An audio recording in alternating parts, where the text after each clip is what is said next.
Carlos Belmonte corre o risco de ser expulso da política do São Paulo.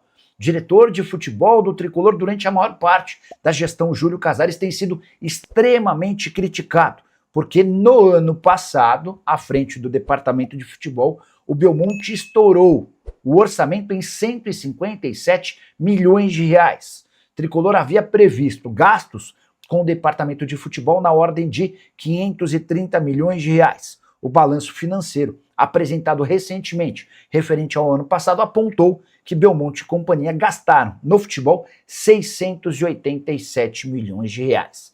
Essa diferença de 157 milhões pegou muito mal, até porque o São Paulo, na temporada passada, como em outras, não conseguiu ser campeão e mais. Não investiu na contratação de atletas, não precisou gastar para a compra de direitos econômicos. Muita gente dentro do São Paulo, gente importante, se perguntando como é que o São Paulo investiu tanto dinheiro.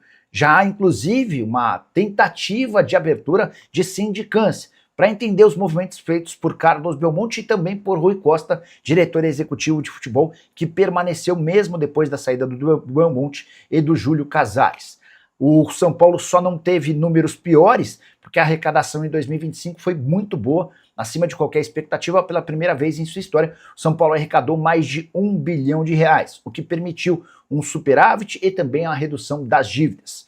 Preciso chamar atenção para um outro ponto. O São Paulo, pela segunda vez consecutiva, segundo ano seguido, teve despesas acima de 1 bilhão. Foram 1 bilhão e 15 milhões em 2024, 1 bilhão e 17 milhões em 2025. Quando eu falo em despesas, eu estou somando os 687 milhões do futebol, além de todos os outros custos normais de um clube de futebol, que vai além só do futebol, né? O São Paulo, por exemplo, tem mais de 1.000 funcionários entre Morumbi, Cotia, Barra Funda, entre outros. O que você pensa sobre todos esses números? E que avaliação você faz sobre o trabalho de Carlos Belmonte? Use o espaço para comentário e registre a sua opinião. O Arthur, com o São Paulo, novo reforço do São Paulo, um pedido do técnico Roger Machado, vai ter uma espécie de divisão do salário com o Botafogo. O São Paulo vai pagar a maior parte, que é ali em torno de 60%, e o Botafogo 40%. Estou lendo aqui porque eu vou ler a aspas da fonte aqui. Falaram numa questão do cashback. Vai ter um cashback no negócio. O que significa isso? Se o Arthur atingir metas contratuais, que me falaram que são 2 tipos de gatilhos, o São Paulo vai precisar pagar a parte que o Botafogo pagou durante o empréstimo no salário dele. Entendeu? Deu para entender mais ou menos? Não, repete. O São Paulo vai pagar 60% do salário do Arthur e o Botafogo 40%. Tá. Vai ter uma espécie de cashback nesse negócio. O que significa? Se o Arthur atingir metas contratuais até o final do empréstimo, isso é, meta de jogos, me alertaram que são 2 tipos de gatilhos contratuais. O São Paulo vai ser obrigado a pagar a parte que o Botafogo arcou durante o empréstimo do salário dele, entendeu? Entendi. Só que me falaram que não é 100% da parte do Botafogo, para deixar claro, porque falaram que o Botafogo ia ser ressarcido a parte inteira dele, entendeu? Caso o Arthur atingisse essas metas contratuais. Mas não vai ser a totalidade, vai ser uma parte apenas. Então o São Paulo, me falaram aqui, não vai pagar 100% da totalidade do salário do Arthur ao final do contrato. Entendi. Se ele atingir essas 2 metas contratuais, esses gatilhos que me falaram. Tem valor de empréstimo? Isso eu não tô sabendo. Mas me falaram também... Tinha aquela coisa do fixado, do valor fixado. Isso, é a opção de compra ao final do contrato. Tem uma questão no contrato, quando foi feito... 6 milhões de euros por 60%. Isso, pode falar, Bruno Narati, quanto é mesmo? Não, para reforçar mais. Até porque foi uma informação que nós trouxemos de forma exclusiva no Fala Fonte na sexta-feira. Aliás, todo o processo envolvendo o Arthur, exclusividade da ESPN. Isso. Na sexta-feira trouxemos isso. 6 milhões de euros por 60% dos direitos econômicos é a opção de compra que o São Paulo colocou, ou que o Botafogo colocou nesse negócio com o São Paulo. É isso. E tem no meio do ano ali uma cláusula que, tipo, se o Arthur for vendido a terceiros no meio do ano, nessa janela de transferência internacional, o São Paulo vai ter que liberar, se não quiser acionar a opção de compra, a igualar, e tem uma taxa de vitrine de 10%. Isso se o São Paulo não acionar e o Arthur for vendido no meio do ano pelo Botafogo a um clube terceiro, entendeu? Entendi. Então o São Paulo terá direito a uma taxa de vitrine de 10% no negócio.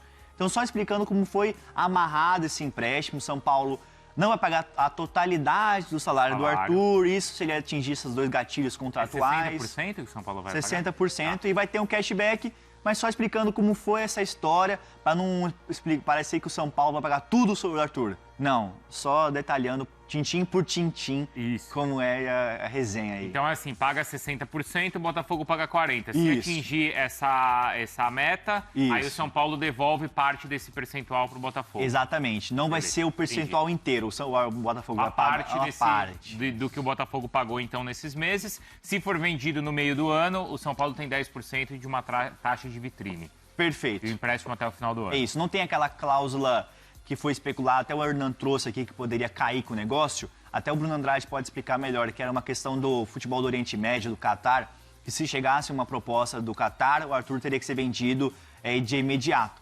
Pelo que eu entendi, né, Bruno Andrade, que eu apurei, não tem essa cláusula, mas sim, se houver uma proposta no meio do ano de um clube do exterior, São Paulo pode igualar, né, essa opção de compra, ou fica com a taxa de vitrine, que é 10%, né, Bruno? Exatamente isso, assim, no meio do ano existiria, né, o Botafogo tentou incluir a cláusula de venda obrigatória com uma proposta especialmente do Médio Oriente. O São Paulo não quis, tanto não quis como conseguiu pelo menos tirá-la, mas aí o Botafogo conseguiu incluir outra situação, né, que foi essa questão, se for vendido e o São Paulo não igualar, no caso for vendido mesmo, o São Paulo pelo menos encaixa 10% do valor da negociação, que aliás a gente falou sobre isso na sexta-feira, que geralmente um empréstimo interrompido por conta de uma venda, quase sempre há uma cláusula de vitrine, e o São Paulo ganharia então 10% se o jogador for embora.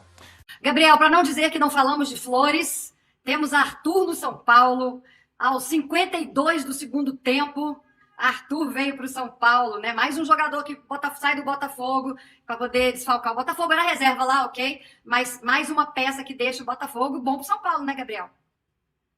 Exatamente, e acho que, assim, é um ponto ótimo pro Roger Machado, né, que vai jogar com pontas, e eu tenho informação até que o Arthur tem uma chance boa de já estar nos 11 iniciais contra o Internacional. Jogo nessa quarta-feira, então, ele deve jogar com 2 alas, né, conforme ele revelou ali na conversa com a imprensa, deve jogar com Rafael no gol, Ramon na direita, Alan Franco e Sabino, na esquerda Wendel ou Enzo Dias, acho que ele vai de Enzo Dias, meio de campo, pode ser Pablo Maia, Danielzinho, Marcos Antônio, Ferreirinha de um lado, Arthur do outro e Caleri centroavante, né, esse deve ser o time contra o Internacional. Então o Arthur já chega com essa moral, foi um pedido do Roger de fato, e chega em um molde que pro São Paulo fez sentido, que tava, entre aspas, brecando esse negócio na sexta-feira, era a cláusula Qatar, né, que o staff dele gostaria de colocar uma cláusula que em caso de uma oferta no meio do ano do futebol qatari, ele seria liberado gratuitamente. E aí a cláusula mudou, e a gente não sabe ao certo como vai ser pro São Paulo.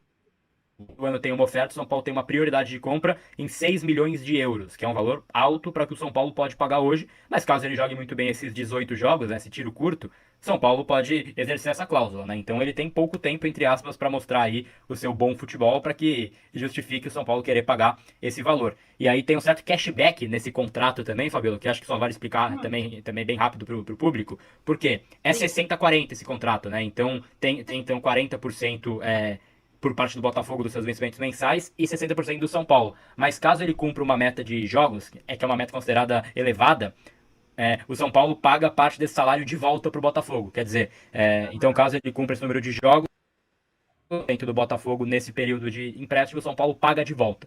E é algo para a gente ficar de olho também. Mas caso ele cumpra esses jogos, eu imagino assim, pelo menos que no meio do ano ele tem uma oferta e que o São Paulo já vai ter que comprar. Então é algo que o São Paulo trabalha realmente com ele indo bem, exercer a compra já no meio do ano, Fabio. Quanto é que é a opção de compra, Gabriel? 6 milhões de euros, tá fácil, né? Se transportar para real, dá quanto? Cerca de 32, 36, né? se não me engano. Isso, 36,4. 36.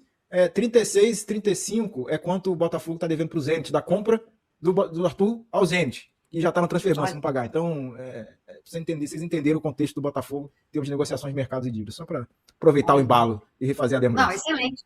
Excelente colocação, Igor, excelente. A gente está encerrando na TV. Muito obrigada pela sua companhia. Volte sempre, viu? Mas a gente continua aqui no YouTube só para poder fechar, porque tem aí o VT, né, que a gente chama na TV de VT, mas a reportagem aí da chegada do Arthur que a São Paulo TV fez. Olha que legal. Não? A sonora do Arthur, desculpa, gente. Eu achei. Eu vi a matéria da TV São Paulo, na verdade, a entrevistinha do Arthur. Achou? Então vamos lá. Vamos de Arthur. Realização de um sonho desde criança, estar representando essa instituição tão grande que é o São Paulo. Estou muito feliz, estou ansioso para já treinar com os novos companheiros, com todo mundo e, claro, de estrear no Morumbi. E o Roger sempre foi meu amigão, a gente sempre manteve um contato e ele falou, e eu falei, eu quero ir, eu vou. Teve outros companheiros também que eu já atuei, como o Lucas Ramon também, joguei com ele no Londrina, e outros companheiros sempre a gente estava jogando contra, né? Mas esses caras sempre, o Lucas Ramon já falei com ele ali, falou, pô, bem-vinda, aqui o grupo é muito maneiro, o pessoal são pessoas de bom caráter, então, pô, tô muito feliz. Sim, pô, sempre quando eu ia jogar contra o São Paulo, meu, é absurdo o calor da torcida, não para de cantar, então era sempre muito difícil jogar contra o São Paulo, ainda mais com o apoio condicional da torcida que era jogando em casa. Então, com certeza, quando repercutiu, muitos dos meus familiares são paulinos, sempre me mandaram mensagem, alguns não tão próximos, mas, pô, sempre acreditei, sempre imaginei você jogando em São Paulo, então sempre tá recebendo novas mensagens.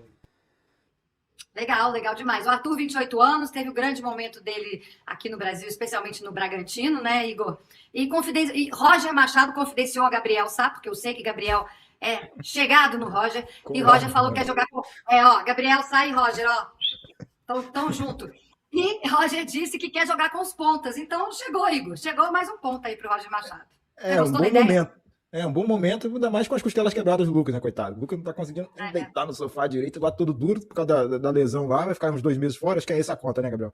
2 meses fora por conta do problema das costelas, e vem um jogador que joga nessa função do lado direito do campo, e vem muito a calhar para esse momento de São Paulo, né? Elenco não tem tantas grandes jogadores, assim, para esse lado direito, para as pontas e tal, e vem a calhar. Só para explicar melhor a questão da conta, né, desse contexto do Arthur, que diz também um pouco sobre a escolha de carreira que foi acontecendo na vida dele, né? Ele vai para o Botafogo, do Zenit, como substituto do Luiz Henrique.